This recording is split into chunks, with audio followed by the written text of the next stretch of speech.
کوئی پرندہ اگر تھوڑی دیر کے لیے ذکر کو موقوف کر دیا اللہ کی بارگاہ میں تو فرمایا جاتا ہے کہ اس کا یا تو شکار ہو جائے گا یا مر جائے گا۔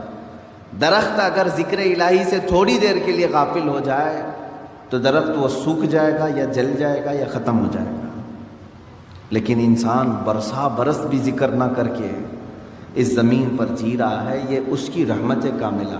اللہ رب العزت نے اپنے اشرف المخلوقات مخلوق کو، اس انسانی مخلوق کو اللہ نے بہت ساری چیزوں میں درگزر کر کے رکھا ہے، معاف کر کے رکھا ہے۔ اس کا نام لو تو بھی کھلا رہا ہے، نہ لو تو بھی کھلا رہا ہے، حساب تو بعد میں ہونا ہے۔ عزیزان گرامی، بزرگان دین نے جو ذکر کے طریقے الگ الگ انداز سے بیان کیے ہیں، یہ مجلس تصوف ہے، یہ مجلس ذکر ہے، میں صرف اور صرف قلب کی بات کرنا چاہوں گا، دل کی بات۔ آج کے دور میں پوری کی پوری طاقت لگا دیتے ہیں اپنی صحت کو صحیح کرنے کے لیے۔ اگر آپ کا گھٹنا خراب ہوا تو مجھے یہاں تک خبر ملی کہ ایک گھٹنے کا آپریشن 1.5 لاکھ روپے سے، دل کا آپریشن، سر کا آپریشن، آنکھ کا آپریشن، ہاتھ کا آپریشن، جہاں کہیں تھوڑی خرابی آئی آپ مال خرچ کر کے اس کو صحیح کرانا چاہیں گے۔ جو لا علاج بیماری ہے کینسر، سب کو معلوم ہے، اس کے باوجود بھی کینسر ہونے کے بعد کوئی خاموش بیٹھتا ہے کہ چھوڑو اب تو مرنا ہی ہے؟ علاج میں وہ بھی 2-5 لاکھ روپے خرچ کر ہی دیتا ہے، اسے معلوم ہے کہ صحیح نہیں ہوتی، کوشش کرنے میں کیا کریں۔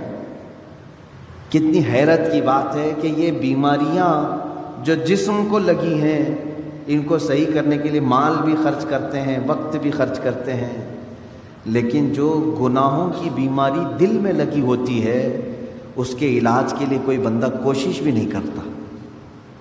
اس میں نہ پیسہ خرچ کرنے کی ضرورت ہے آپ کو، نہ ہی بہت زیادہ محنت کی ضرورت ہے۔ چند چیزیں ہیں کہ اگر قلب دھو دیا جائے تو پاک ہو جائے گا۔ دلوں کی سختی بندے کو انسان سے گرا کر جانور کے درجے پر لے آتی ہے، بلکہ جانور سے بھی بدتر۔ قرآن میں اللہ تعالیٰ نے فرمایا پہلے پارے میں، ثم قست قلوبهم من بعد ذلك فهي كالحجارة او اشد قسوة، لوگوں کے دل پتھر کی طرح سخت ہو گئے، نہیں بلکہ اس سے بھی زیادہ سخت ہو گئے۔ اللہ فرما رہا ہے کچھ لوگ ایسے ہیں جن کے دل پتھروں سے زیادہ سخت ہوتے ہیں، پتھر میں کوئی چیز داخل بھی نہیں ہوتی، اندر سے کوئی چیز باہر بھی نہیں آتی۔ تو جس کا دل سخت ہو گیا ہے، ہدایت کی کوئی بات اس کے دل میں داخل بھی نہیں ہوتی اور کوئی بھی اچھی بات وہ قبول بھی نہیں کرتا، انہی لوگوں کے متعلق قرآن کہتا ہے سم بکم عمی فہم لا یرجعون۔ یہ کس کے لیے ہے؟ اندھے ہیں، گونگے ہیں، بہرے ہیں، وہ اب لوٹنے والے نہیں۔ قرآن میں اللہ تعالیٰ فرماتا ہے ختم اللہ علی قلوبہم وعلی سمعہم وعلی ابصارہم غشاوہ، اللہ نے ان کے دلوں پر مہر لگا دیا، ان کی آنکھوں پر، ان کے کانوں پر پردے پڑے ہوئے ہیں، ان کے لیے دردناک عذاب ہے۔ میرے عزیزو یاد رکھو، ایک مومن کے لیے سب سے پہلی چیز قلب کا تصفیہ، دل کا علاج کرانا۔ دل کا علاج سے مراد کسی کارڈیالوجی کے پاس جا کر کے نہیں، وہ تو خون کی نالیوں کو تو صحیح کر لے گا، لیکن دل کے اندر جو گناہوں کا میل ہے اس کو کوئی کارڈیالوجی صحیح نہیں کرتا، اس کو ڈاکٹرز نہیں صحیح کریں گے، اور یہ بیماری نہ تمہیں ایکس رے میں بھی نظر نہیں آئے گی۔ ہاں، اس کی نشانیاں بزرگوں نے بیان کی ہیں، تم خود پرکھ سکتے ہو۔ اگر قرآن پڑھنے میں دل نہیں لگتا ہے تو سمجھ لو کہ دل کالا ہو رہا ہے۔ مسجد میں زیادہ دیر بیٹھنے میں دل نہیں لگتا ہے تو سمجھ لو کہ دل کالا ہو چکا ہے۔ اللہ کی راہ میں خیرات کرنے سے دل ہاتھ نہیں اٹھتا تو سمجھ لو کہ دل پورا کالا ہو چکا ہے۔ ایسی نشانیاں بہت ساری ہیں۔ آیات قرآنیاں پڑھی جا رہی ہیں، سننے کا شوق نہیں، لیکن وہی گانے گھنٹوں سنتا ہے، یہ دل کے کالے ہونے کی علامات۔ تھوڑی دیر اپنے والدین کو دیکھ نہیں سکتا، لیکن گھنٹوں غیر محرم عورتوں کو دیکھنے کا شوق ہے۔ کلام پاک کو تھوڑی دیر کے لیے نظر بھر کر کے دیکھنا نہیں چاہتا، لیکن موبائل میں گھنٹوں بیٹھا رہتا ہے۔ یہ تمام چیزیں دل کے سیاہی کی علامات ہیں میرے عزیز۔ اگر علاج نہیں کیا تو یہ پتھر ہو جائے گا، یہ پتھر ہو جائے گا، اور پھر اس کا علاج بھی نہیں ہو پاتا۔ اسی طرح مرے دل کے ساتھ دنیا سے وہ چلا بھی جاتا ہے۔ آخر اس دل کی صفائی کیسے کی جائے؟ کون سا صابن، کون سا سرف، کون سا پانی لے کر کے اس دل کو دھوئیں تو صاف ہوگا؟ نہیں میرے عزیزو، یہ دل صرف اور صرف اللہ کے ذکر سے پاک ہوتا ہے۔ قرآن نے کہہ دیا الا بذکر اللہ تطمئن القلوب، تو اس دل کی صفائی جو ہے اللہ کے ذکر سے ہے۔ اب ایک بڑی بات میں آپ کو بتاؤں، فقہ کا ایک قاعدہ ہے، قانون ہے، شریعت کا ایک مسئلہ ہے۔ زمین پر اگر نجاست پڑ گئی کیسے پاک کریں گے آپ؟ کھلی زمین تھی، گوبر پڑا ہوا ہے، پاک کرنے کا طریقہ، ہر چیز کو پاک کرنے کا طریقہ الگ الگ ہے۔ مسائل آپ پڑھیں گے تو سمجھ میں آئے گا۔ کپڑے پر لگے تو دھونا ہے، بدن پر لگے تو دھونا ہے، برتن پہ لگے تو دھونا ہے، الگ الگ طریقے ہیں سب نجاستوں کو پاک کرنے کا۔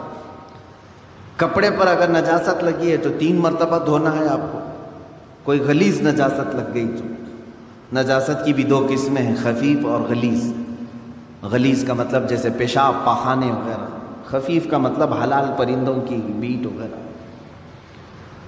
تو یہ نجاست کو دھونے کے الگ الگ طریقے ہیں، لیکن ان میں سے اگر کہیں زمین پر نجاست لگی تو اسے کیسے دھوئیں گے آپ؟ کھلی زمین، میدان ہے باہر، اور نجاست گر گئی ہے، اس کے پاک کرنے کے 2 طریقے بزرگوں نے لکھے ہیں، فقہاء کرام نے لکھے ہیں۔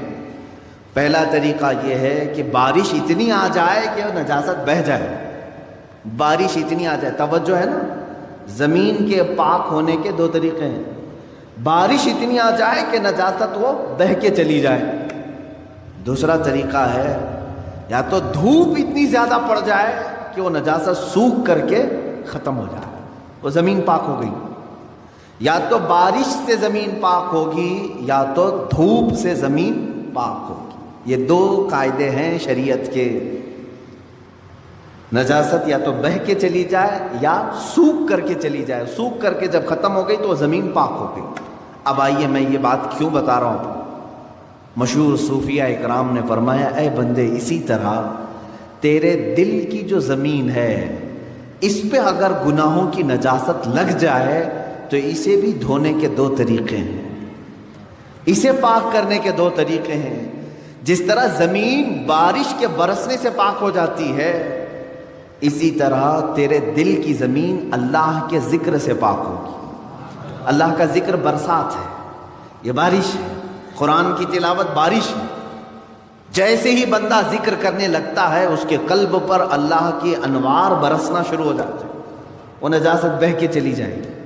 دوسری، وہ آج کے زمانے میں مشکل ہے، اگر دل کی زمین نجاست سے ملوث ہو گئی ہے، ناپاک ہو گئی ہے، ایک طریقہ میں نے زمین کا بتایا بارش کا، دوسرا طریقہ ہے دھوپ کا۔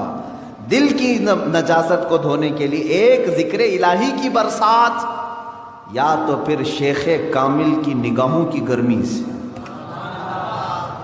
شیخ کامل کے نگاہوں کی گرمی سے نجاست پاک ہو سکتی۔ یہ 2 طریقے ہیں۔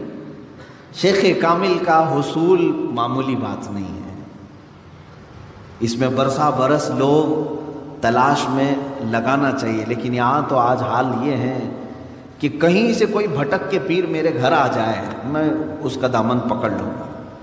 در حقیقت جسے اپنے بیماریوں کو صحیح کرنے کی طلب ہے وہ سچے پیر کی تلاش میں گھومتا پھرتا رہے گا، یہ نہیں کہ بازار میں بیٹھ کر کے انتظار کرے گا۔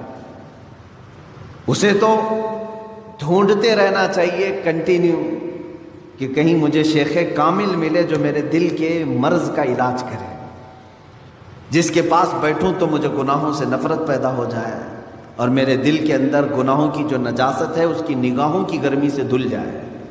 اور یہ 2 چیزیں ہوتی رہی ہیں۔ آپ کو میں یہ دونوں چیزیں اگر سناؤں، بابا فرید الدین گنج شکر رحمۃ اللہ تعالی علیہ، یہ خود جو ہے اپنے ظاہر سی بات ہے قلب میں ان کے نجاست کی بات تو میں نہیں کروں گا، لیکن انہوں نے 12 سال کنٹینیو ایک جنگل میں کھڑے ہو کر کے ذکر کیا ہے۔ ان کے جسم پر بیلیں لپٹ گئی تھی، وہ درختوں میں چھپ گئے تھے، لوگ پہچانتے بھی نہیں تھے، 12 سال تک وہاں رہ گئے اور ذکر الہی میں مشغول تھے۔ اور اس کے بعد ان کے مرید صادق محبوب الہی نظام الدین اولیاء رضی اللہ تعالیٰ، جو حضرت خواجہ فرید الدین گنج شکر کے مرید بھی ہیں، خلیفہ بھی تھے محبوب الہی، ان کا حال یہ تھا کہ یہ اپنے شیخ کی نگاہوں سے، صرف بابا فرید نے صرف ان کے قلب پر نگاہ ڈالی اور ان کی دنیا بدل گئی تھی، اور پھر وہ اس راستے پر ایسے آئے کہ اپنے وقت کے قطب بن گئے۔ تو یہ ہوتا ہے شیخ کے نگاہ کی گرمی یا تو دلوں کو بہت پاک کر دے اور بہت اعلیٰ بنا دے، یا تو پھر ذکر الہی کی کثرت کہ بندے کے دل کو پاک و صاف کرے۔ یہ دو ہی چیزیں ہیں میرے عزیزو، یہ دو کو چھوڑو گے تو پھر یہ زمین اتنی نجس ہو جائے گی، اتنی نجس، یوں سمجھ لو کہ کوئی ایک زمین، جیسے ہمارے ہبلی کے باہر بھی کہیں ڈمپنگ گراؤنڈ تو ہوگا جہاں سارے لوگ کچرا پھینکتے ہیں، اس کے پاس سے گزرو گے تو ناک پکڑ کر کے جانا پڑے گا۔ ایک وقت ہمارے دلوں کا بھی ایسا آتا ہے کہ اتنی نجاست اس میں آ جاتی ہے کہ فرشتے قریب آنے سے کراہت محسوس کرتے ہیں، نہیں آتے فرشتے۔ دلوں کی گندگی اور غلاظت اتنی بھی بڑھ سکتی ہے، کیوں؟ ہم نے کبھی دھویا ہی نہیں اس کو، گناہ پر گناہ، گناہ پر گناہ، گناہ پر گناہ ہوتے رہے لیکن دھویا کبھی نہیں۔ کیا ہوگا اس کا حال؟ آپ ان لوگوں کو دیکھتے ہوں گے جو سادھو وغیرہ جن کے جٹ ہوتے ہیں بال، کبھی نہیں نہاتے بیچارے، نہیں نہانے کی وجہ سے بال پورے جمع ہو جاتے، ہوتا ہے، ایک دوسرے سے بال چپک کر کے مل جاتے ہیں، اور پھر اتنی غلاظت اس کے اندر ہوتی ہے۔ واللہ اعلم وہ کون سے طریقے پر چلتے ہیں، کون سا دین ہے مجھے نہیں معلوم، لیکن کنٹینیو اگر آدمی پانی بھی نہ لگائے بالوں کو تو یہ جم جاتے ہیں، ایک دوسرے سے مل جاتے ہیں اور پھر جٹ بن جاتے ہیں، کھول بھی نہیں سکو گے، زندگی بھر کاٹ کے ختم کرنا پڑے گا۔ سوچو اگر دل کو کبھی نہیں دھویا آپ نے تو اس دل کی بھی وہی کیفیت ہوتی ہے جیسے وہ بالوں کا جٹ ہے، اتنا غلیظ ہو جاتا ہے۔ اسی لیے قرآن پاک میں میرے آقا صلی اللہ علیہ وسلم کی صفت اللہ نے کیا بیان کی ہے جانتے؟ وہ رسول تمہارے درمیان آ رہا ہے، دیکھیں 3 جگہ پر آیت آئی ہے، یہ 3 جگہ پر، تینوں جگہ پر اللہ نے یہی بیان فرمایا، وہ رسول تمہارے درمیان آ رہا ہے، یعلمہم الکتاب والحکمت ویزکیہم، تمہیں کتاب اور حکمت کی تعلیم دے گا اور تمہارے دلوں کو خوب پاک کرے گا۔ حضور کی سب سے بڑی صفت اللہ نے 3 جگہ قرآن میں کیا بیان کی؟ تمہارے دلوں کو صاف کرے گا۔ دلوں کو صاف کرنا یہ میرے آقا صلی اللہ تعالیٰ علیہ وسلم کا طرہ امتیاز رہا ہے۔ وہ ایسے طبیب حاذق تھے کہ جس کے متعلق شاعر نے سچ کہا، ایک عرب نے آدمی کا بول بالا کر دیا، خاک کے ذروں کو ہمدوش سریا کر دیا، خود نہ تھے جو راہ پر اوروں کے ہادی بن گئے، کیا نظر تھی جس نے مردوں کو مسیحا کر دیا۔